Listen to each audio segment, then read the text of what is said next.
Dito tayo ha, mga kababayan. Dito tayo kay Bongo at kay Bato. Bato at Bongo.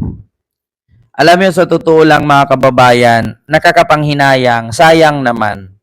Di ba? Sayang. Bakit? Number 1 ano ka senador ka Number 3 senador ka Tapos ang mangyari, may warrant. Ito Bato.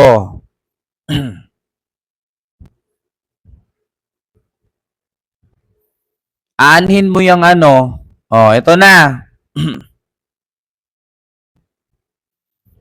Pakinggan ninyo ito. ICC laban sa kanya. Sa frontline balitang yan, si Mean Los Baños. Ito na. Ngayon, pagbaba ko sa entablado, nandiyan na nakabang na sila, arestuin na ako. Bahala kayo, sige. Nitong nakaraang linggo lang, matapang ang pahayag ni Senator Ronald Bato de la Rosa na handa raw siyang samahan at alagaan si dating Pangulong Rodrigo Duterte sa International Criminal Court o ICC. Pero ngayon, tila nagbago ang kanyang tono. Sakali man daw na maglabas ng arrest warrant ang ICC at padaanin ito sa Interpol, pinag-iisipan ni Bato na hindi sumuko. Option na raw para sa senador ang pagtatago. Kung wala tayong makita na justisya dito sa ating bansa, bakit ka susuko? Di ba? Mahirap man daw doon. Ultimo yung anak nga, hindi bisita ng basta-basta yung anak na si Vice President Sara. How much more kung ako na pareho lang kaming detainee. Kung final na ang desisyon ni De La Rosa na hindi magpa-aresto sa ICC, kabilang daw sa pinag-aaralan niya ang pananatili sa Senado ng matagal na panahon. Hindi naman daw siya siguro basta-basta palalayasin ni Senate President Jesus Escudero doon. Pag nandiyan ako sa loob, wala naman siya magawa.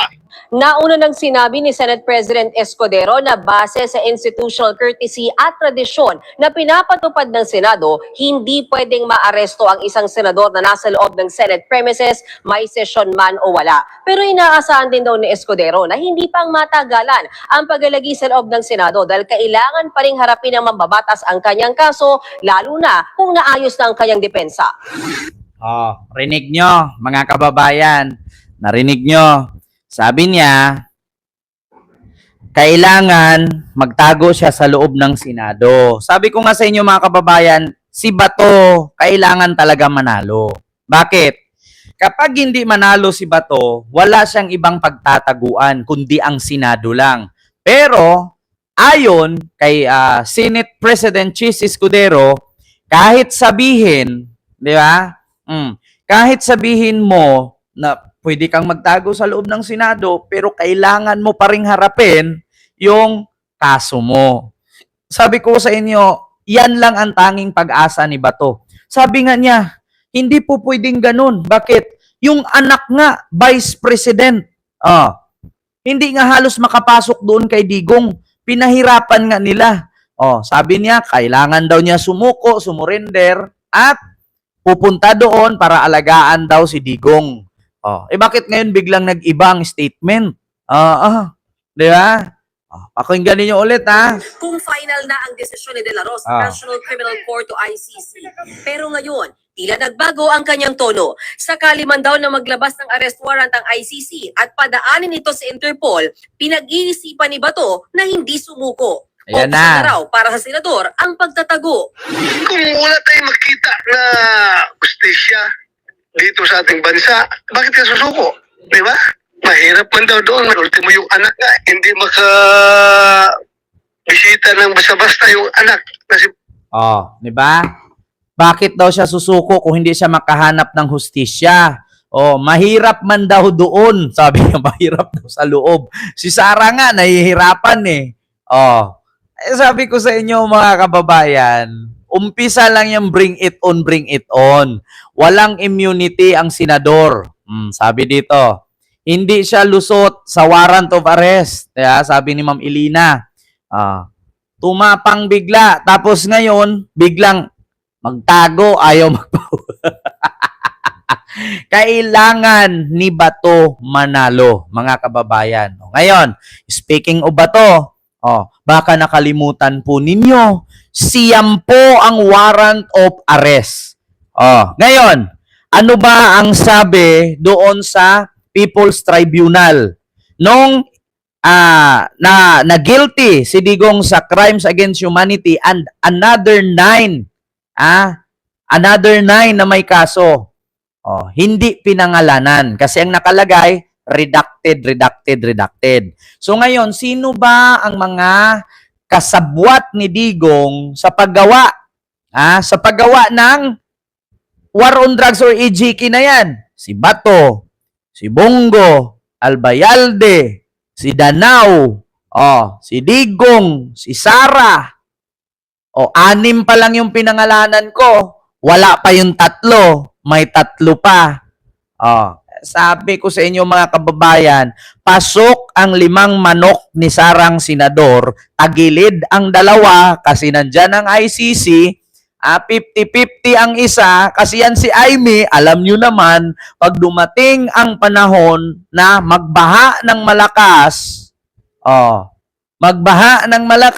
unang sasagipin ni Aimee, kapatid niya, hindi si Sara. Example lang yan 3 sila. Nagbaha. Nagbaha ha. Si BBM, si Sara, si Aimee. Malakas ang baha. Nalunod sila, si Aimee ang nasa lupa. Sinong unang sasagipin ni Aimee? Malamang sa malamang si BBM. Kapatid niya yan. Si Sara, tsaka na lang niya yan sagipin pag na-okay na ang lahat. Bago mo masagip na matay na. Bato, wag kang sumuko sa ICC, manglaban ka. Di siya ngayon ang matukhang. Manglaban siya. Siya ang matutukang. Di mo sure, sir. Paniwala kay sa akin, di mo sure. Pag hindi sagipin ni Aimee yan si BBM, unahin niya si Sara. Pag namatay si BBM, yung mana, hindi niya makukuha. Tigil-tigilan nyo nga ako. Alam mo, sa lahat ng anak ni Apo Lakay, si BBM lang lalaki. Saan ba pupunta ang mana? Sa lalaki. Pag namatay ang lalaki, susunod si Aimee. Kasi siya ang sunod. Malamang unahin ni Aimee sa gipin si BBM. Papahayaan mo si BBM malunod. Paano pipirma ngayon si BBM doon? Malamang sa malamang, huli si Sara. Tigil-tigilan nyo nga ako. Kung ako kay Aimee, sagipin ko si Sara, nung mana kukunin ko dyan, ipipris naman ng ICC. Malamang unahin ko na sagipin si BBM. Kasi may mana yan. Si Sara sasagipin niya, anong mamanahin kukunin ni Aimee dyan, din mo sila magkapatid. Pareho lang silang saltik, pero hindi sila magkapatid. Anong makukuha ni Aimee mana dyan kay Sara kung lumakas ang baha? Kukunin ni Aimee dyan pag sinagip si Sara yung mana niya na Diyos mio marimar. Yung mana nila na pipre sa ICC. Ito ha. Siyam warrant sa ICC. Nako, mga kababayan. Alam nyo, may gusto ako.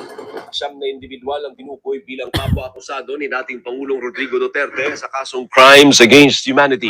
Sa warrant of arrest na isinapubliko sa website ng International Criminal Court, hindi po pinangalanan ng mga kapwa-akusado ng dating Pangulo para sa kanilang seguridad. Pero ilang individual ang pinangalanan sa dokumento dahil sa pagkakasangkot sa war on drugs, kabilang na si Senador Ronald De La Rosa na nagpatupad ng tinatawag na tukhang sa Davao City.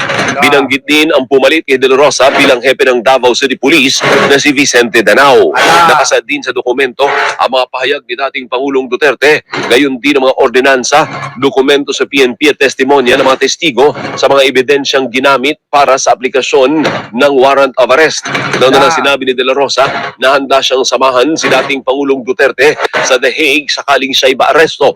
Nanindigan din ng senador na handa siyang sumuko kapag nagpalabas ang ICC ng warrant of arrest. I just want to engage with my former subordinates in a gunfight.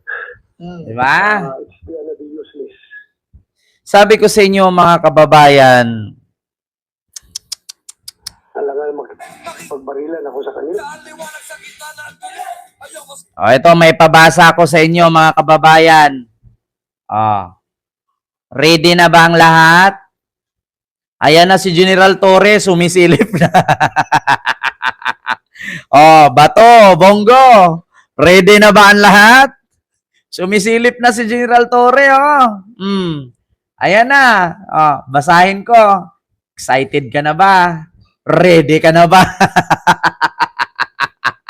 Eto, ICC Office of the Prosecutor applies for arrest warrant for 9 Duterte co-perpetrators. The document mentioned 3, De La Rosa, Danao, Sara. Other names redacted.